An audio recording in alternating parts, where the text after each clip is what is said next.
दोस्तों, आज की इस वीडियो के माध्यम से कक्षा 10वीं सामाजिक विषय के अंतर्गत आने वाली भूगोल के कुछ महत्वपूर्ण विकल्पी प्रश्नों को देखेंगे। जो अभ्यास पहला है संसाधन एवं विकास से, जो भी इम्पोर्टेंट बहुविकल्पी प्रश्न है आपको इस वीडियो के माध्यम से दिए जाएंगे। तो प्यारे बच्चों, यदि आप मेरे चैनल पर नए हैं तो मेरे चैनल को सब्सक्राइब कर लीजिएगा, साथ में बेल आइकन को प्रेस कर लीजिएगा ताकि जो भी मैं वीडियो बनाऊँ उसका नोटिफिकेशन आपके यहाँ सबसे पहले मिलता जाए। तो चलिए शुरू करते हैं। प्रश्न संख्या पहला यानी विकल्प संख्या पहला। तो देखिए, विकल्प संख्या पहला है कि कपास की खेती के लिए निम्नलिखित में से कौन सी मिट्टी उपयुक्त होती है। बताना है कि कपास की खेती के लिए कौन सी मिट्टी उपयुक्त होती है। ठीक है, देखिए विकल्प संख्या पहला दिया गया है लाल मिट्टी, लैटराइट मिट्टी, काली मिट्टी, जलोढ़ मिट्टी। तो देखिए इसका जो राइट आंसर होगा वो हो जाएगा काली मिट्टी। कौन सा हो जाएगा? काली मिट्टी, यानी विकल्प संख्या सी हो जाएगा। तो काली मिट्टी जो हमारे कपास की खेती के लिए क्या होती है? सबसे अच्छी होती है, यानी उपयुक्त होती है। ठीक है, चलिए अगला नंबर है कि पंजाब में भूमि निम्नीकरण का निम्नलिखित में से प्रमुख कारण क्या है। देखिए पंजाब में भूमि निम्नीकरण का निम्नलिखित में से कारण क्या है? गहन खेती, अधिक सिंचाई, वनोन्मूलन, अति पशु संचारण। ठीक है, तो देखिए इसका राइट आंसर क्या हो जाएगा? इसका राइट आंसर हो जाएगा अधिक सिंचाई। ठीक है, अधिक सिंचाई इसका राइट आंसर हो जाएगा। ठीक ना।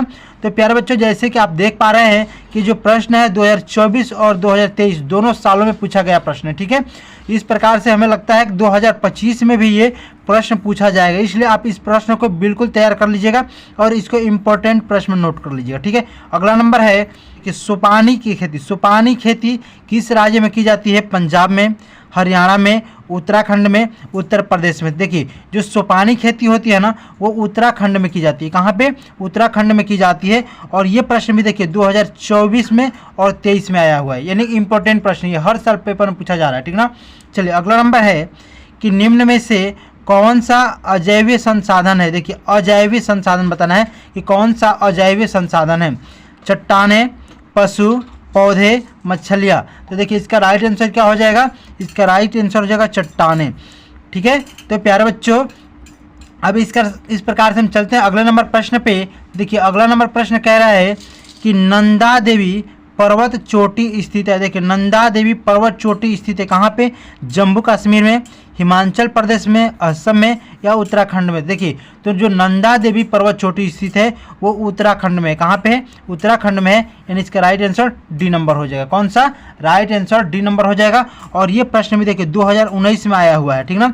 इस साल 100% गारंटी है कि ये प्रश्न आएगा इस बार पेपर में। ठीक है, आप लोग इसको बिल्कुल अच्छे तरीक़े से तैयार कर लीजिएगा।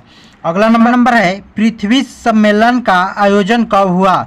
1991, 1992, 1993 और 1989। देखिए जो पेपर प्रश्न है 2024 में और 23 में आया हुआ प्रश्न है। ठीक है, आप लोग पेपर उठा के देख सकते हैं कि 24 और 23 दोनों वर्ष में आया हुआ है। ठीक ना। तो देखिए इसका राइट आंसर क्या हो जाएगा? 1992। कब हुआ था? 1992 में हुआ था, यानी कि 6वें नंबर का राइट आंसर बी नंबर हो जाएगा 1992। ठीक ना। अब चलिए अगला नंबर प्रश्न है 7वां नंबर कि प्रथम अंतर्राष्ट्रीय पृथ्वी सम्मेलन किस नगर में आयोजित किया गया था।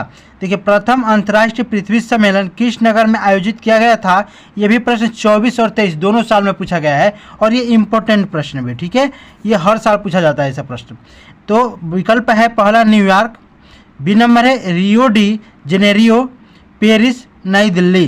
तो देखिए इसका जो राइट आंसर हो जाएगा बी नंबर के साथ चला जाएगा, राइट आंसर बी नंबर। ठीक है, अगला है कि चाय की खेती के लिए, किसकी? चाय की खेती के लिए कौन सी मिट्टी उपयुक्त है।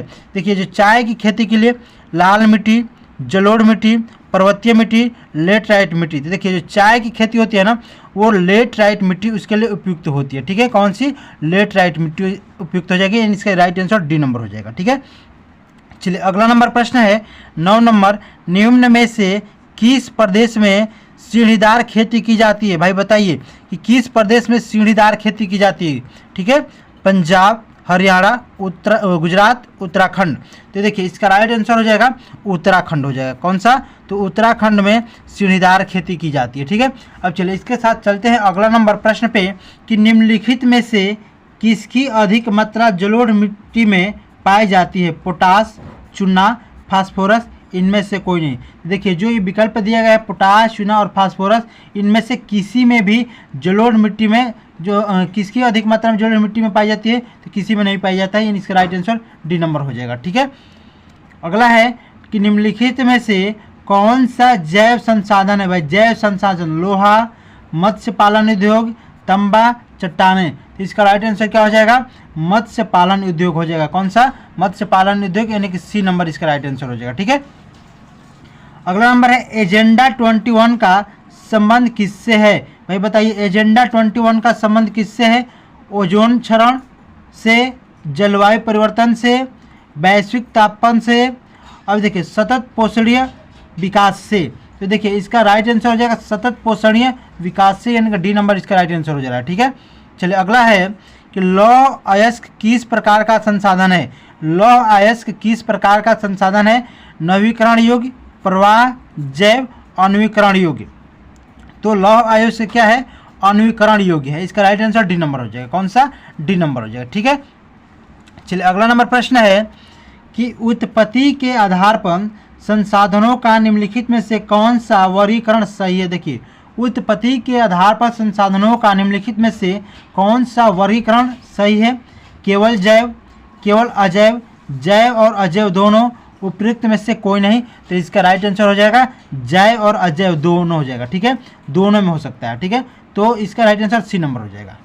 अगला है कि निम्नलिखित में से किस राज्य में काली मृदा मुख्य रूप से पाई जाती है, किस राज्य में काली मृदा मुख्य रूप से पाई जाती है, जम्मू कश्मीर, राजस्थान, महाराष्ट्र, झारखंड। तो देखिए जो काली मृदा यानी काली मिट्टी है वो महाराष्ट्र में पाई जाती है। ठीक है, अब देखिए अगला नंबर है कि निम्नलिखित में से कौन सा परंपरागत संसाधन है भाई, परंपरागत संसाधन बताना है, पवन ऊर्जा, सौर ऊर्जा, प्राकृतिक गैस, ज्वारीय। ठीक है, तो ये क्या हो जाएगा, परंपरागत संसाधन हो जाएगा प्राकृतिक गैस। कौन सा, प्राकृतिक गैस, इसका right number answer C number हो जाएगा। ठीक है, अगला नंबर है कि लेटराइट मिट्टी निम्नलिखित में से किस राज्य में पाई जाती है, बताइए लेटराइट मिट्टी किस राज्य में पाई जाती है, राजस्थान, हिमाचल प्रदेश, महाराष्ट्र, उत्तर प्रदेश। तो देखिए जो लेटराइट मिट्टी है वो महाराष्ट्र में पाई जाती है। कहाँ पे, महाराष्ट्र में पाई जाती है। इसका राइट आंसर कहाँ चला जाएगा, सी नंबर के साथ चला जाएगा। चलते हैं इसके साथ अगले नंबर प्रश्न पे। अगला नंबर प्रश्न है निम्नलिखित में से किस राज्य में लाल मिट्टी पाई जाती है, बताइए लाल मिट्टी कहाँ पाई जाती है। देखिए तो लाल मिट्टी गुजरात, उड़ीसा, पंजाब, उत्तर प्रदेश। तो देखिए लाल मिट्टी कहाँ पाई जाती है भाई, तो उड़ीसा में पाई जाती है। कहाँ पे, उड़ीसा में पाई जाती है। ठीक है, अगला है निम्नलिखित में से कौन सा संसाधन गैर परंपरागत है, बताइए कोयला, प्राकृतिक वनस्पति, पवन ऊर्जा, खनिज तेल। तो इसका राइट आंसर क्या हो जाएगा, पवन ऊर्जा हो जाएगा। ठीक है, सी नंबर। अगला है निम्नलिखित में से कौन सा ऊर्जा परंपरागत स्रोत है, अब बताना है परंपरागत स्रोत। ठीक है, और यहाँ पे बताना था गैर परंपरागत। ठीक है, और यहाँ पे बताना है परंपरागत स्रोत, कोयला, पवन ऊर्जा, सौर ऊर्जा, ज्वारीय। तो देखिए सबसे पहला विकल्प दिया गया है कोयला, इसका राइट आंसर हो जाएगा। ठीक है, कौन सा, तो कोयला।